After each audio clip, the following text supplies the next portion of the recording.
بہت سے دوستوں نے یہ سوال پوچھا ہے کہ فجر کی سنتوں کے بارے میں ذرا تفصیل سے بتائیں کہ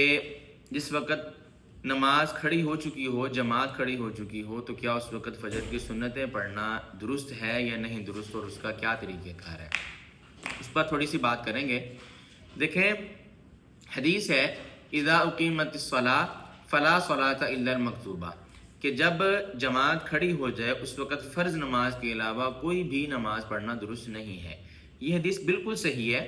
اور سبھی محدثین کے نزدیک، علماء کے نزدیک اس کا مطلب یہی ہے کہ جس وقت جماعت قائم ہو جائے، جماعت کھڑی ہو جائے، تکبیر کہنی شروع ہو جائے، اس وقت آپ نفل یا سنت جو ہے بالکل اپنی بند کر دیں گے اور صرف فرض نماز میں شامل ہو جائیں گے۔ لیکن ہر حدیث میں یا بہت ساری احادیث میں سے کچھ مستثنیات ہوتی ہیں، کچھ چیزوں کو اس میں سے نکالا جاتا ہے۔ اسی طرح اس حدیث میں سے بھی جو فجر کی 2 سنتیں ہیں ان کو اس سے مستثنی کیا گیا ہے محدثین کے نزدیک،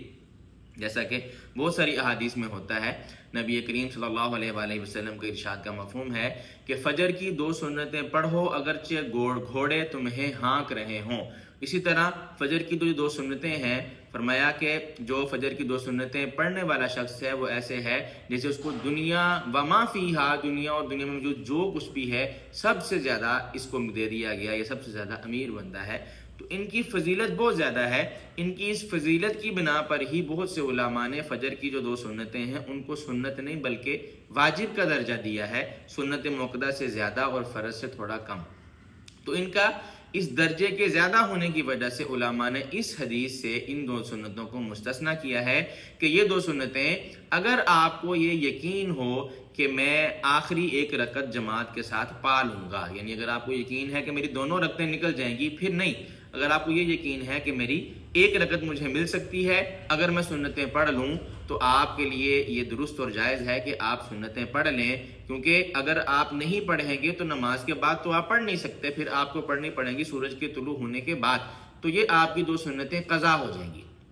تو یہاں آپ کے پاس ایک آپشن موجود ہے، ایک حل موجود ہے کہ آپ اپنی 1 رکعت کو جو ہے وہ ضائع کر لیں اور جماعت کے ساتھ ثواب آپ کو مل جائے گا انشاءاللہ، لیکن بظاہر وہ 1 رکعت جو ہے وہ جماعت کے ساتھ رہ جائے گی۔ آپ اس کی جگہ پر اپنی سنتیں پڑھیے اور اس کے بعد باجماعت شامل ہو جائیے۔ لیکن اگر آپ کو یقین ہے کہ مجھے 1 رکعت بھی نہیں ملے گی تو پھر آپ کے لیے سنتیں پڑھنا درست نہیں ہے، پھر آپ جماعت کے ساتھ شامل ہو جائیں گے۔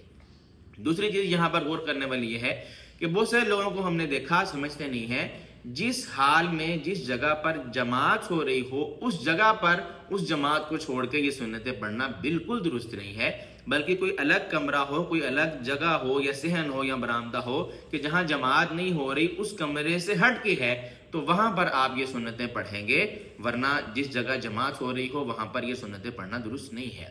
اور تیسری چیز،